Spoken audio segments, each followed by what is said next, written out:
Welcome back, guys. My name is Dr. Chris Erskine, and today we're going to talk about part two of the Great West and the Agricultural Revolution and rights of African Americans and politics. And today we're going to talk about the same year, an event that took place in the same year as Plessy v. Ferguson, which is what we talked about in part one of this chapter. And so we're going to talk today about the election of 1896. Now remember, Plessy v. Ferguson was in 1896.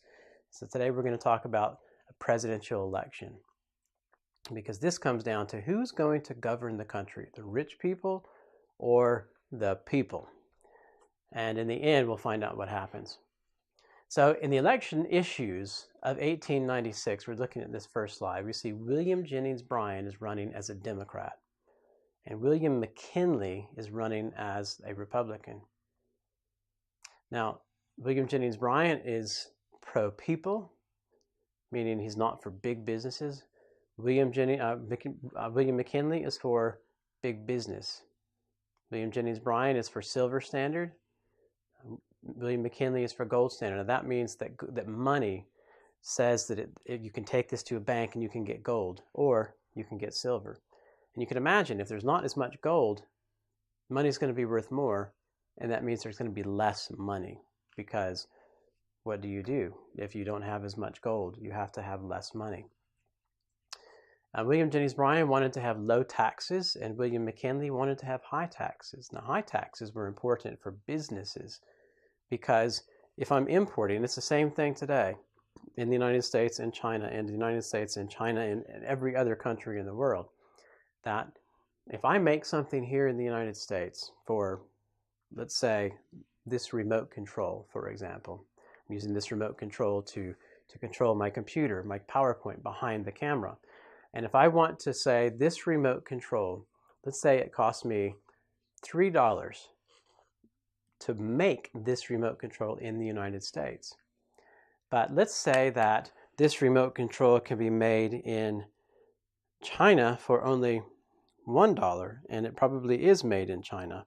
I was just looking for something on this remote control that will tell me, and I'm sure it tells me somewhere, but I don't see it right away. And so if this remote control is made in China for only $1 and in the United States for $3, and I can go to Walmart and I can buy the China remote control for $1 or the American for $3, why will I pay more money for the same product? And so William McKinley wanted to raise taxes on foreign products. Anything made in other countries, we have to have a tax that brings that cost of that product to the same as it is in the United States. And so that's what McKinley is for, because that protects businesses. Now, William Jennings Bryan said, no, we shouldn't have that, because that makes everything more expensive for the everyday people. And if the businesses know that the government is going to raise taxes on foreign goods, the businesses just raise their price, and so the tax continues to go higher, because the companies know the tax will be the same and the products will all cost the same amount. Meanwhile, the people have to pay more and more money, but they don't make more and more money. Now, William Jennings Bryan's running mate, means the person that was going to be his vice president, is someone by the name of Thomas Watson, or Tom Watson. McKinley's VP running mate was Garrett Hobart.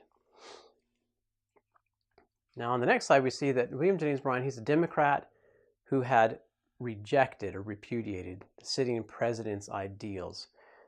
Jennings Bryan is from Nebraska, and he's a poor country boy. He's a lawyer, but he's a poor country boy. I mean, that's kind of the idea. He's not really, but that's the idea. And Democrats have no interest in nominating him to be president. He's got no political experience. No one knows who he is. Nobody knows his name. He's got no money. He's got no powerful support behind him. Yet he runs what's called a whistle-stop campaign around the United States as he's running for president. He gets on a train and he'll ride around in the train, and when the train stops at a station, he'll go to the back of the train, and there's a platform, and he'll give a speech. And then the train will move on to the next town, and he'll give another speech. At every station, the whistle, the train comes in, and the train, woot, woot, woot, woot, and the train stops, and he goes to the back, and he gives a speech. Goes on, so every 10 minutes he's giving a speech, or every 20 minutes maybe he's giving a speech that lasts 10 minutes or 20 minutes or an hour, however long the train is stopped. And so this is what he's giving what's called the whistle stop campaign. Every train station, he can get on a train and go as many places as he can go, but he doesn't have very much money, remember. Now, this is McKinley that he's running against, and McKinley doesn't want to go anywhere. McKinley runs what's called the front porch campaign. McKinley sits on his front porch, and he waits for people to come to him. Everybody knows who McKinley is.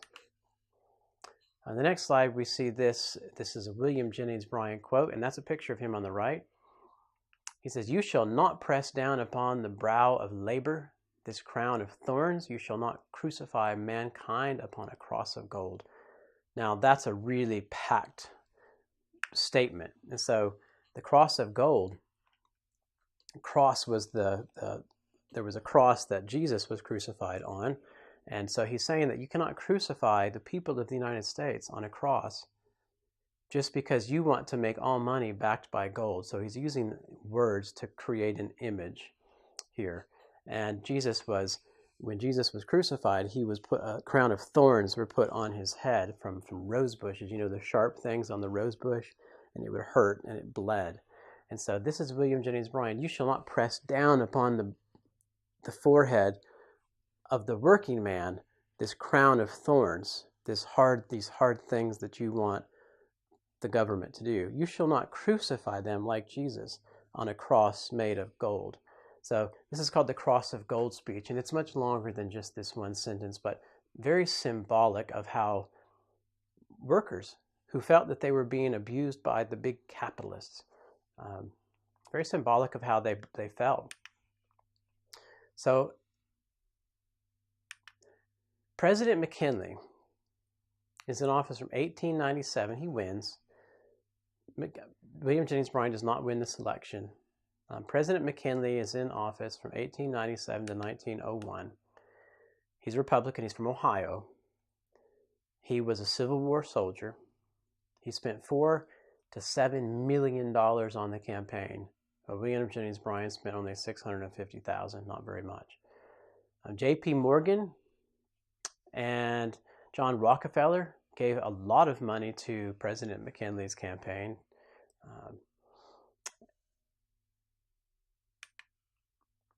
The populist movement is what this was called. William Jennings Bryan is the People's Movement and the People's Party.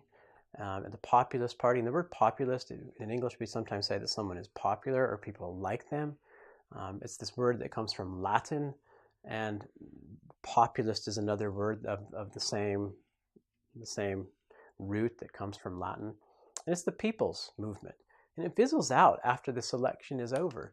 And William Jennings Bryan goes away. Now, William Jennings Bryan goes away as a presidential candidate. He does come back a little bit later, but the populist movement itself begins to decline.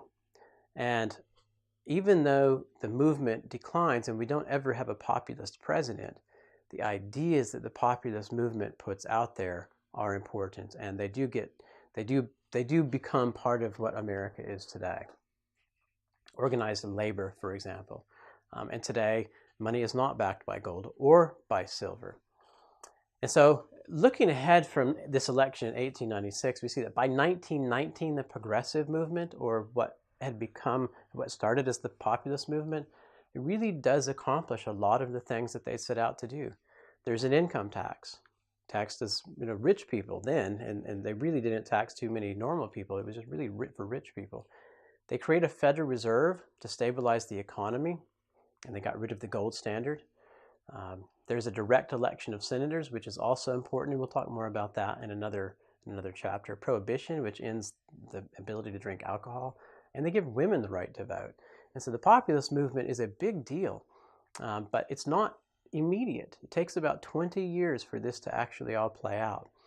And so this is very big going into 1900, this election of 1896. Even though William McKinley wins, the ideas of William Jennings Bryan ultimately do become part of America. All right, we'll see you in the next chapter. Talk to you later. Bye-bye.